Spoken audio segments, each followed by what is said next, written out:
Okay, you saw the horrendous before pictures. Now it's time to unveil the new one.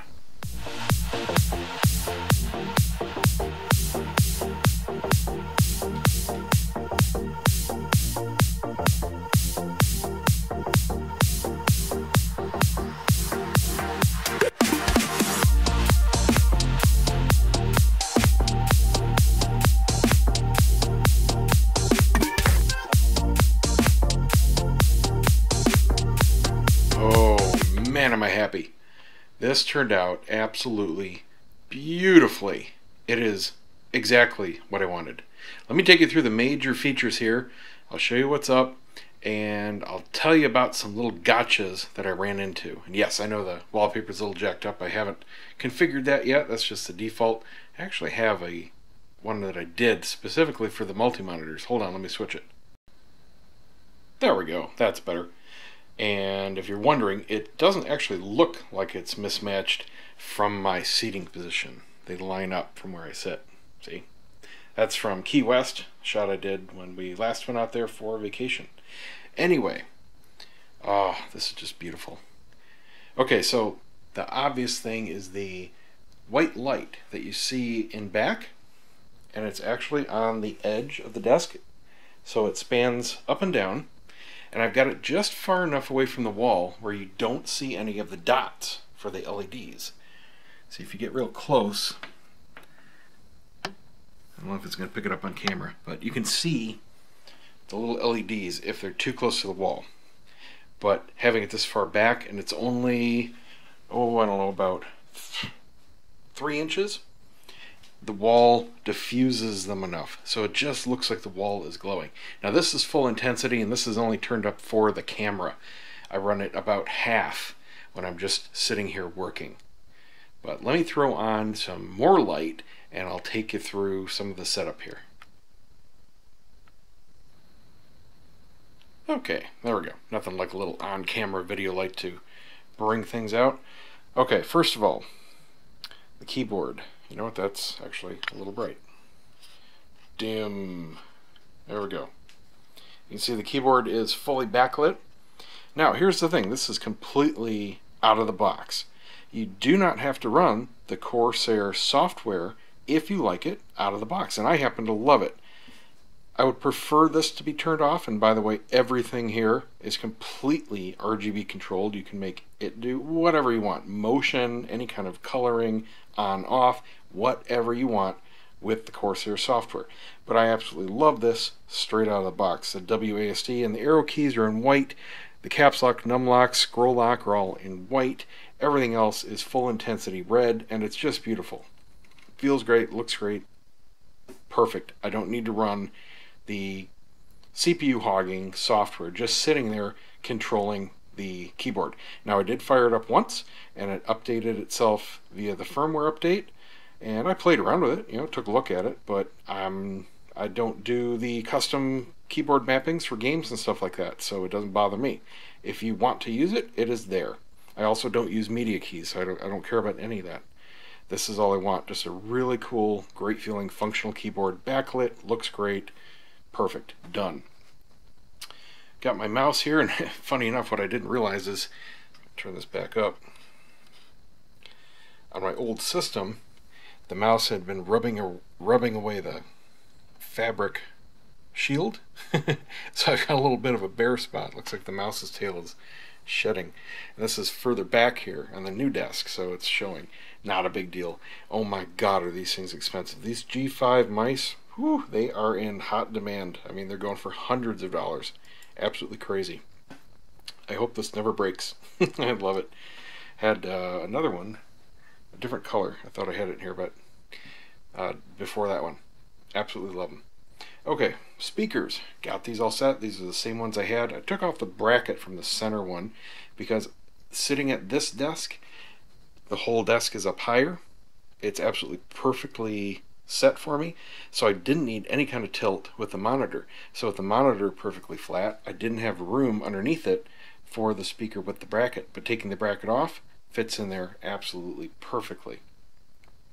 Left and right, they spread out a little bit more. I've got a much better audio image. Here's a little trick I do with the surrounds. I did something similar on the previous desk. They go underneath the desk, and here's what happens. They're completely isolated from your ears. You've got a little bit of a desk overhang. Likewise, I took the brackets off of them here, and they're just double-sided taped right up. And what they do is they bounce the audio off the floor and the stuff behind you. They are extremely effective surround speakers. And all you do is tweak the room delay settings in the software, and they are absolutely fantastic. And of course, bump the level of these up a little bit so they equal to the rest. And you don't see them. It's just like you're sitting in a room and you're looking around going, where are the surround speakers? I don't see them. They work great. And of course, you just saw my solution to the power brick.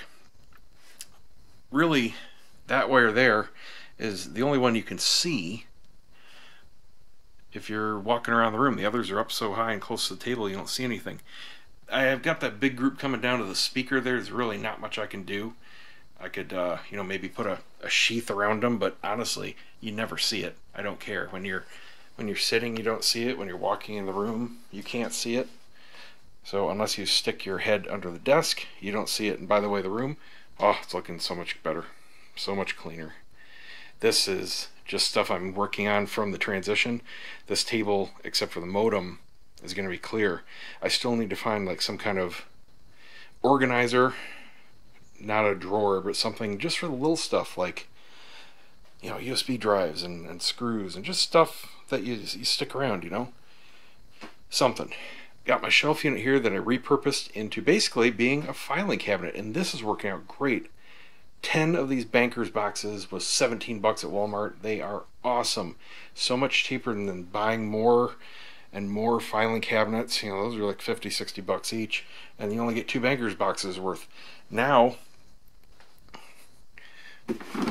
pop in more hanging folders. I've got this out here for all my computer stuff that I'm frequently getting in and out. That's working great. Stuff down here, I don't really need that often. I've got gliders on the shelf, so it just pulls in and out if I need to get to stuff. Super easy there. Plenty of room. I got so much more room in here. If I want to set up a Vive, now I have, about 8 foot wide by about 6 foot deep. And I could rotate this table, just move stuff a little bit and put it up against the wall, and I would have an 8 by 8 space. So that is a possibility. I do have a floor mat, a carpet mat, desk mat, chair mat. That's a chair mat coming, because I do notice, and you can see it on the video here, I have some circular wear on the floor. It's not grinding through, but it is taking off the finish, and you can feel it. It goes from like a gloss to a matte, so that'll have to be fixed eventually, but I'm going to stop the wear by putting down a nice clear mat, and that will solve that. Okay, let's see. Problems. One, I had to flip around the water pump into its correct position, and I had to do that because I wanted to install the Corsair Link software, which controls the pump speed and the fan speeds and all that kind of stuff. However, because I had it upside down, because the radiator wouldn't fit the other way, you couldn't plug in the USB lead to the pump. So I had to take it apart, just the pump, flip it, get it to fit without binding or anything like that, and then I could plug in the USB lead to the bottom of it where it had clearance. Otherwise you're hitting the heat sinks to the capacitors and it just doesn't fit. Now here's the thing.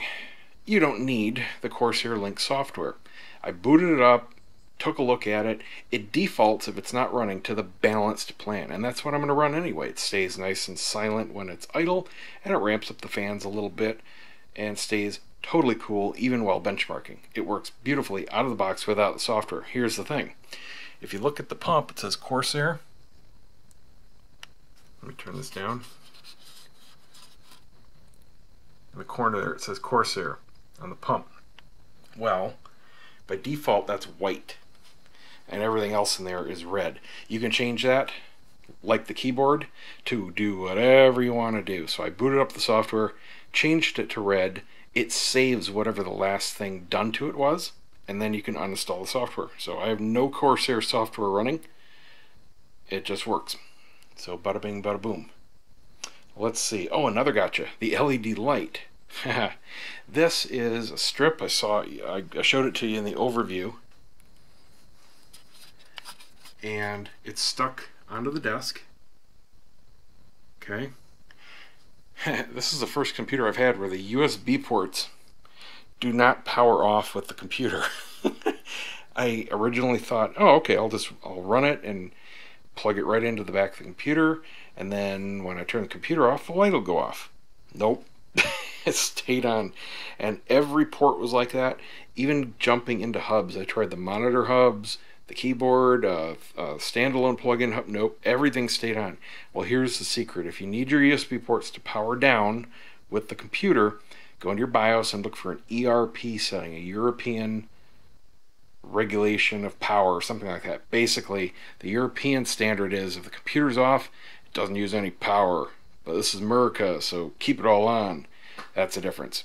Turn that on and boom, when you turn the computer off, the light shuts off. Absolutely beautiful. And like I said, I keep it dimmer. Let me see if I can reach it here and show you guys. Well, you won't see it with the light, but I keep it about half the dimness.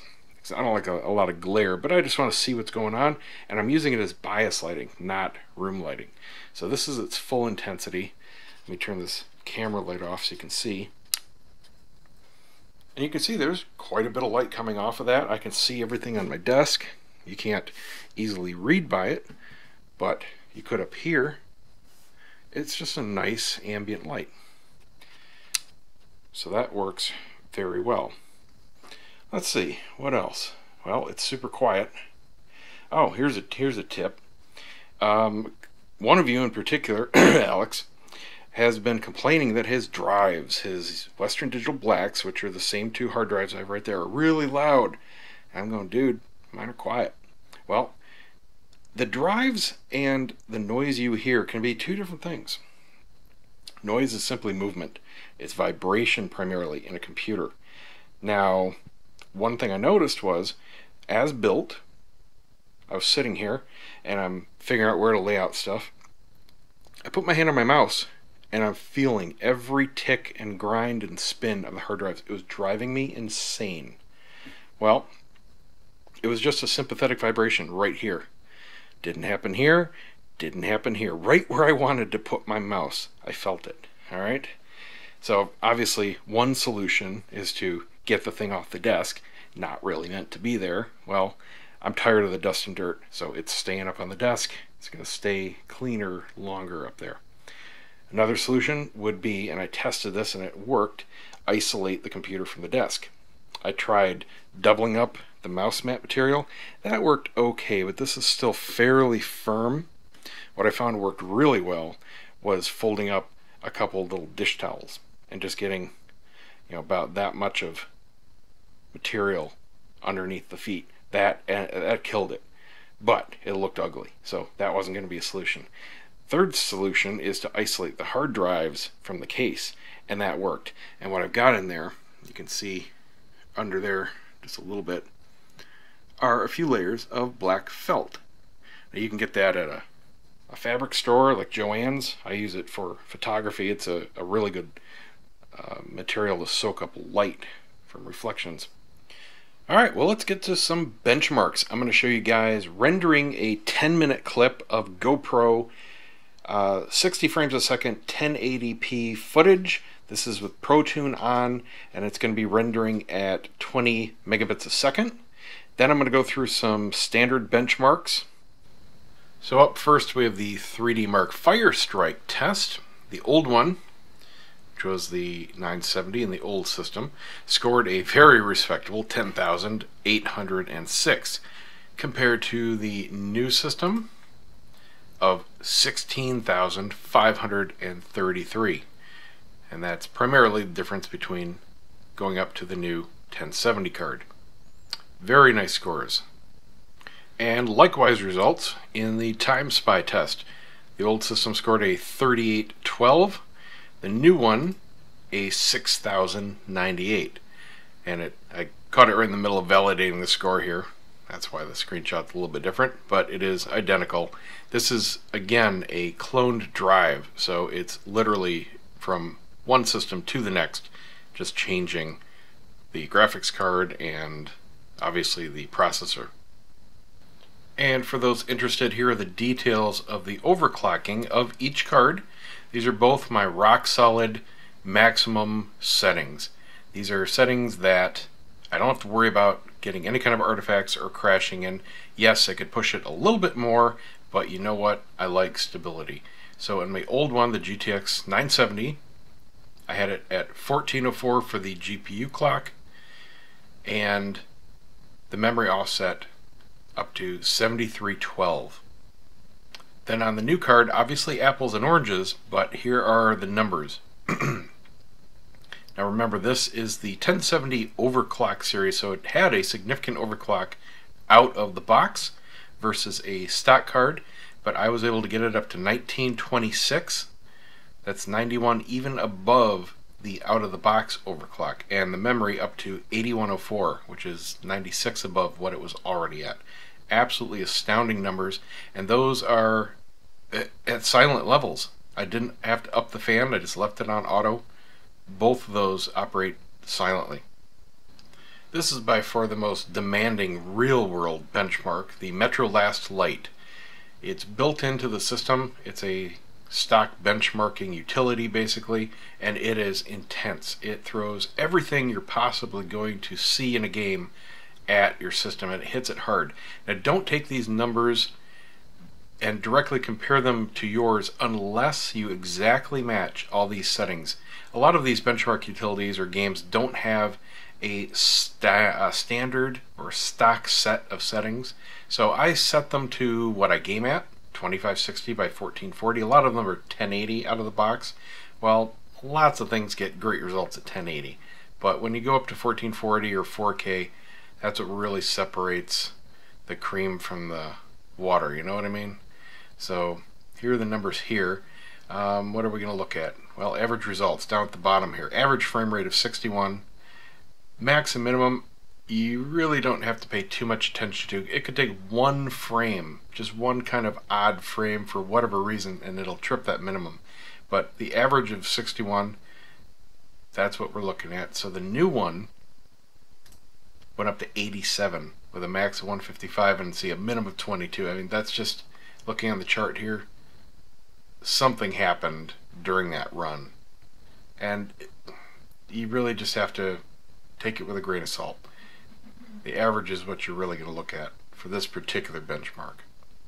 Now interestingly, the results for Tomb Raider are all over the board. Here are the old numbers. What I'm finding is either this benchmark is not a really good benchmark, or there are other things at play.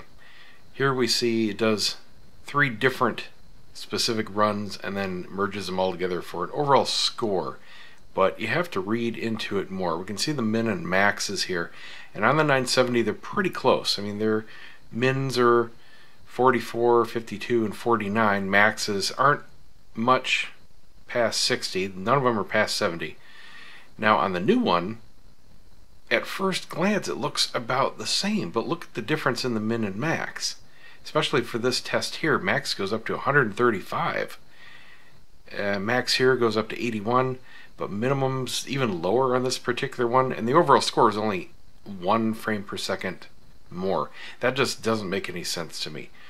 But what I can tell you is the game looks freaking fantastic at 1440p on both cards. That's for sure. Here we have the Haven benchmark. The old scored a 34.1. And you can see the settings down here if you want to try to duplicate them.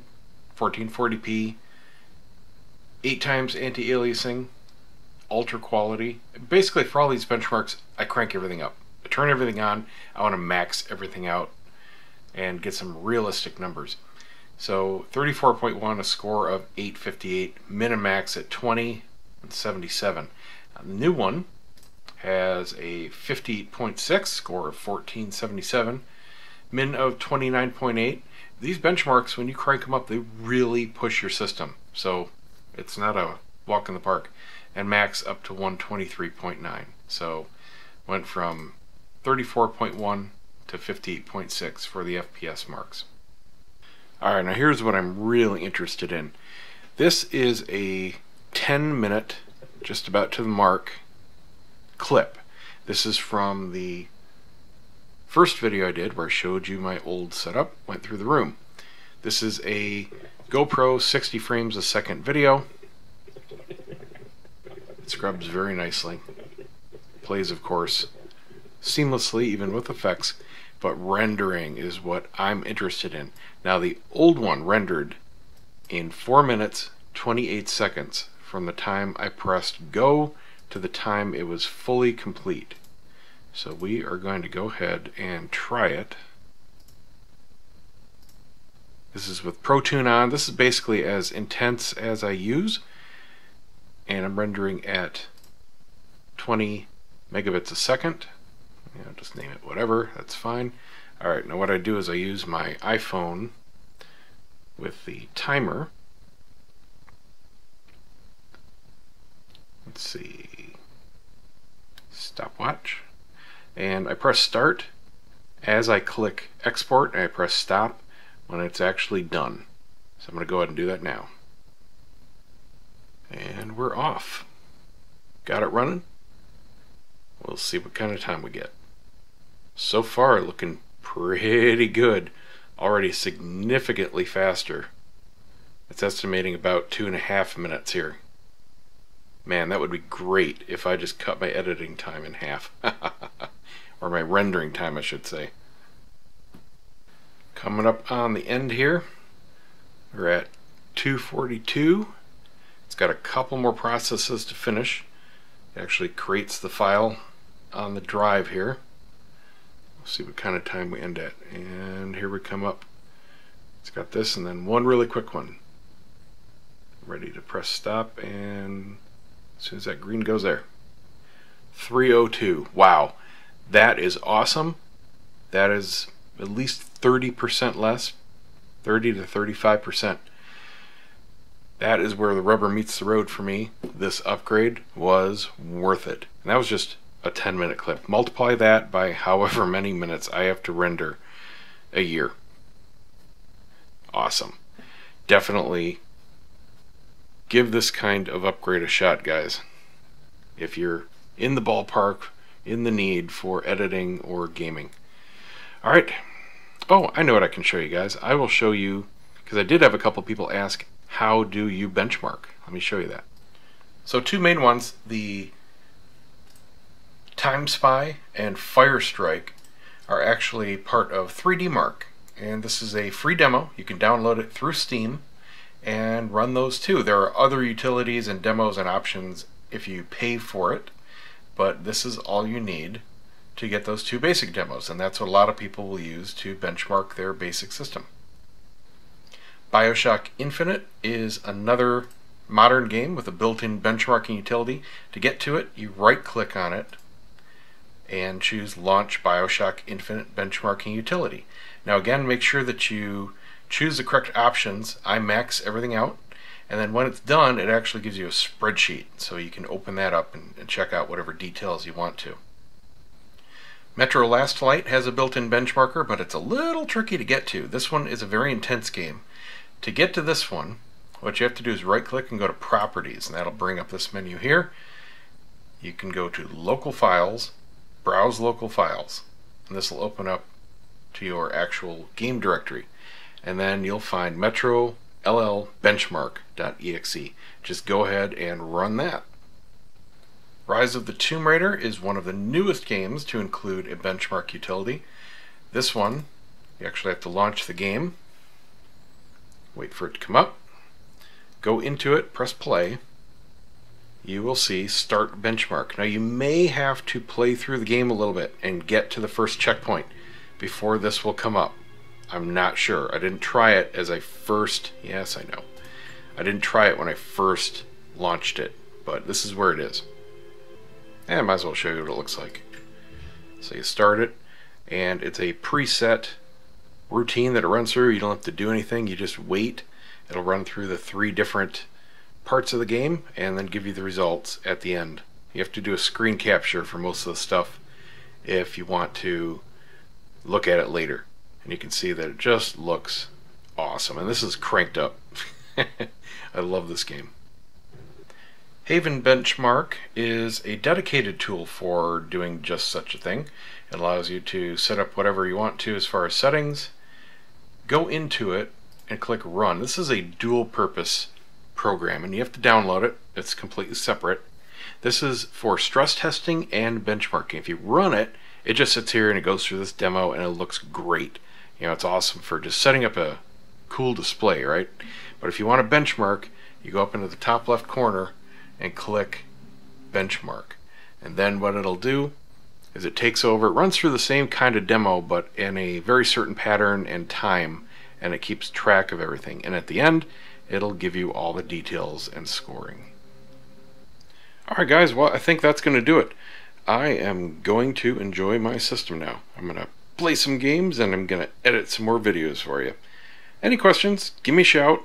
I've got all the parts that I used in the description and you can check those out if you're interested in doing this build. I do recommend it. Everything worked out and I went over the little gotchas, but oh man, this is just a beautiful combo. See ya!